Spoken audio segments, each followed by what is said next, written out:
솔로몬의 통치 제11년 약 7년 6개월여 만에 성전이 완공되었습니다. 그리고 나서 솔로몬은 8장을 보게 되면 하나님께 이 성전을 바치게 되죠. 성전 봉헌식이 기록이 됩니다. 성전 봉헌식의 가장 처음은 바로 지성소 안으로 언약궤를 운반하는 일이었습니다. 본문 1절 말씀을 다시 한번 보게 되면 이에 솔로몬이 여호와의 언약궤를 다윗성 곧 시온에서 메어 올리고자 하여 이스라엘 장로와 모든 지파의 우두머리 곧 이스라엘 자손의 족장들을 예루살렘에 다 소집을 하게 됩니다. 아버지 다윗의 오랜 수건이 이루어지는 장면입니다. 다윗은 늘 생각하지 않았습니까? 나는 백향목 궁에 살거늘 우리 하나님 여호와의 언약궤는 초라한 장막에 있는도다. 그러면서 그 언약궤를 모시고자 하는 성전 건축을 간절히 원했다라는 것인데 지금 솔로몬이 그 염원을 이루어주고 있다라는 것입니다. 다윗성 한편에 모시고 있던 이 언약궤를 완공된 성전 안 지성소로 운반하게 됩니다. 이 일을 위하여서 이스라엘의 장로들과 모든 지파의 우두머리들을 예루살렘에 소집을 하였고 이 언약궤 운반은 제사장과 레위 사람들이 말씀에 따라 그 역할을 감당하게 되고 그리고 이 일은 이스라엘 달력으로 에단님 월에 진행되어집니다.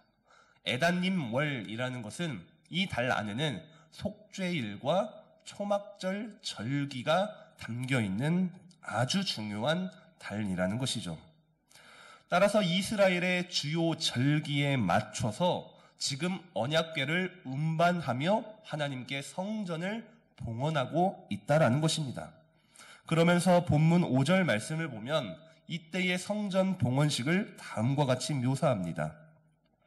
솔로몬 왕과 그 앞에 모인 이스라엘 회중이 그와 함께 그 궤 앞에 있어 양과 소로 제사를 지냈으니 그 수가 많아서 기록할 수도 없고 셀 수도 없었다라는 것이죠.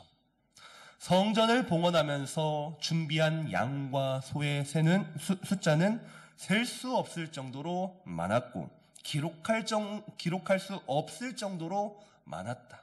그야말로 정말로 하나님 앞에서 감사한 마음이 다시 한번 제물의 양으로 분명하게 나타난다라고 볼 수 있습니다.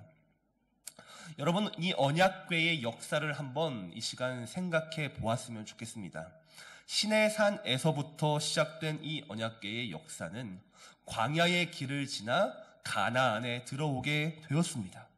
가나안에 들어온 이후에는 줄곧 성막과 함께 실로에 머물렀지만 블레셋과의 전투에서 이 언약궤를 빼앗기게 되었습니다.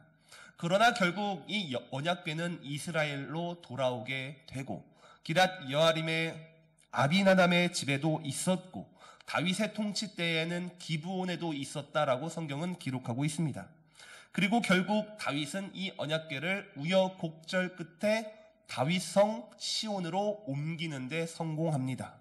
그리고 이 언약궤는 솔로몬에 의해 완공된 예루살렘 성전 안으로 운반되어 그 지성소로 들어가고 있다라는 것입니다. 물론 성경 전체를 보더라도 하나님은 이렇게 말씀하지는 않았어요. 야, 너희들 이 언약궤를 화려하고 거룩한 성전을 만들어서 그 건물 안에 집어넣어 라고 하나님은 요청한 적은 없었어요. 하나님이 이 백성들에게 말씀하신 것은 뭐냐? 내가 이 언약궤를 통해서 너희와 항상 함께 할 것이야 라고 말씀하셨죠. 그러나 다윗 시대부터 지금 이 솔로몬 시대까지 언약궤를 향한 신앙이 있었어요.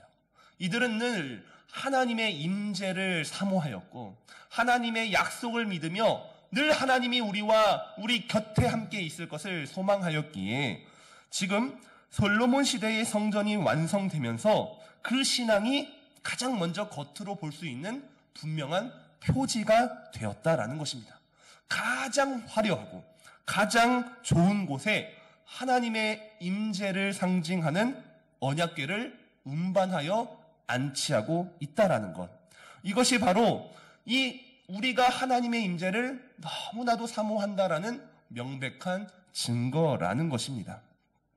바로 이스라엘 백성들에게 있어서 이 언약궤는 하나님의 임재, 하나님 임재를 의미하였기 때문에 그것을 간절히 소망할 수밖에 없었고, 지금 솔로몬은 가장 좋은 날, 가장 좋은 절기에 가장 많은 양의 제물로서 하나님을 예배하며 이 성전을 봉헌하고 있다라고 정리를 할 수 있겠습니다. 그리고 나서 6절 이하의 말씀을 보게 되면 언약궤가 성전 안 지성소에 안치되고 있는 내용이 기록되고 있는데, 여기에서 주목해보고자 하는 말씀은 9절입니다. 그 궤 안에는 두 돌판 외에 아무것도 없으니 이것은 이스라엘 자손이 애굽 땅에서 나온 후 여호와께서 저희와 언약을 맺으실 때에 모세가 호렙에서 그 안에 넣은 것이라 설명하고 있습니다. 솔로몬 당시에 이 언약궤 안을 보게 되면 모세가 하나님으로부터 받은 이 말씀이 적힌 두 돌판만이 있었다라는 것입니다. 아마도 만나를 담은 항아리와 아론의 쌍난 지팡이는 어떠한 이유로 이미 소실되고 없어졌을 것입니다. 왜 만나와 항아리와 이 지팡이가 사라졌는가에 대해서는 우리가 정확한 정보가 없어 알 수 없지만, 그럼에도 우리가 여기에서 생각해 볼 만한 것은 이 세 가지 중에 오직 한 가지, 말씀이 기록된 두 돌판만으로도 언약궤는 충분히 언약궤의 역할을 하고 있다라는 사실입니다. 성전이 건축이 되면서 다른 성전 내 기구들은 사람의 손에 의해서 성전 크기에 맞게 제작이 되었지만, 오직 이 언약궤만큼은 말씀이 기록된 돌판을 품은 채 그대로 이 성전 안으로 들어가고 있다는 사실입니다. 따라서 여기에서 발견할 수 있는 영적인 교훈 한 가지는 결국 이것입니다. 말씀이 가장 중요하다라는 거예요. 하나님이 우리에게 주신 말씀이 가장 중요하다. 왜냐하면 그렇게 말씀만 품은 언약궤가 이 성전 안에 안치되었을 때에 어떤 일이 일어난지 우리가 봐야 한다는 것이죠. 본문 10절과 11절에서 제사장이 성소에서 나올 때에 구름이 여호와의 성전에 가득하매 제사장이 그 구름으로 말미암아 능히 서서 섬기지 못하였으니 이는 여호와의 영광이 여호와의 성전에 가득하였다라고 묘사하고 있기 때문입니다. 하나님께서는 말씀을 품은 언약궤가 지성소 안에 안치되었을 때에 그 일로 인해서 영광을 받으셨으며 그곳에 하나님이 임재하였다라는 사실입니다. 과거 시내산에 자욱히 가득하였던 하나님의 임재를 상징하는 구름이, 그 동일한 구름이 다시 한번 여호와의 성전에 자욱히 가득하게 되었다라는 것. 따라서 하나님께서는 이 성전 봉헌식을 통하여서 좀 더 정확하게 말하면 말씀을 품은 언약궤가 지성소 내에 안치되었을 때에 이들의 예배를 받으셨고 그들과 함께 하시겠다라는 약속을 성취하고 있다라는 사실입니다. 따라서 이 부분을 묵상하면서 우리는 반드시 기억해야 됩니다. 하나님의 말씀이 있는 곳에 반드시 하나님이 임재하신다라는 것입니다. 이것은 솔로몬 시대로부터 수천 년이 흘러 지금까지도 절대로 변하지 않는 진리입니다. 오직 하나님의 말씀이 선포되어지고 그 말씀이 들어가는 그 사람에게 하나님이 임재하신다라는 것입니다. 언약궤 안에 있던 또 다른 두 가지, 만나를 품은 항아리, 아론의 쌍난 지팡이는요, 어떠한 면에서는 이적 혹은 기적을 의미한다고도 볼 수 있습니다. 그러나 그것들은 이미 사라졌습니다. 그 하나님의 위대한 이적, 기적조차도 결국에 사라져 있다라는 거예요. 오직 말씀이 기록된 돌판이 이 언약궤를 구성하고 있으며 그 언약궤로도 하나님의 임재는 충분하다라는 것.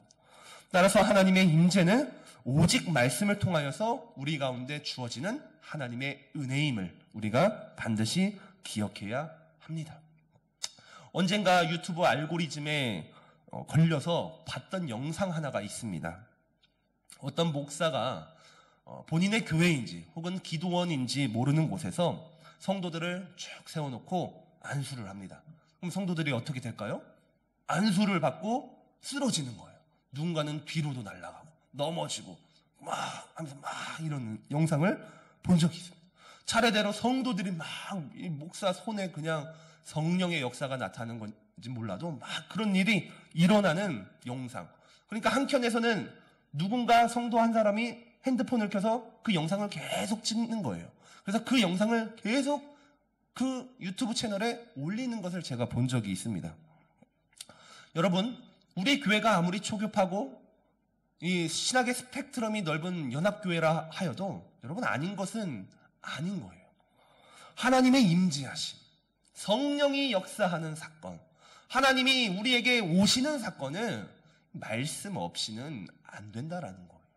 아무리 목사가 유능하여도 말씀이 선포되어지지 않으면, 하나님의 말씀이 없다면은 절대로 하나님이 임재할 수 없다라는 거.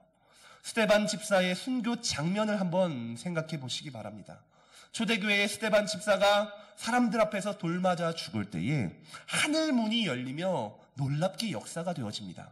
왜 하늘 문이 열리며 역사가 되어졌을까? 스데반이 착한 사람이기 때문에? 스데반이 그들을 용서하였기 때문이 아니라 스데반은 죽는 그 순간까지 하나님의 말씀을 그 백성에게 선포하였기 때문에 하늘 문이 열리는 놀라운 기적이 일어난 것입니다. 하나님이 스데반에게 임재하셨다라는 것이죠. 따라서 사랑하는 성도 여러분, 말씀을 품은 언약궤가 성전 안에 들어갔을 때 하나님이 임재하셨음을 기억할 때에 마찬가지입니다. 저와 여러분들이 오늘도 하나님의 말씀을 구하고 그 말씀 앞에서 살아가기 위해 몸부림친다면 하나님이 반드시 우리에게 임재하시고 반드시 우리의 삶을 이끌어 주실 것입니다. 이와 같은 원리와 진리를 기억하시면서 오늘도 하나님의 말씀 안에서 승리하는 복된 성도의 삶이 되기를 예수님 이름으로 간절히 축복합니다. 아멘.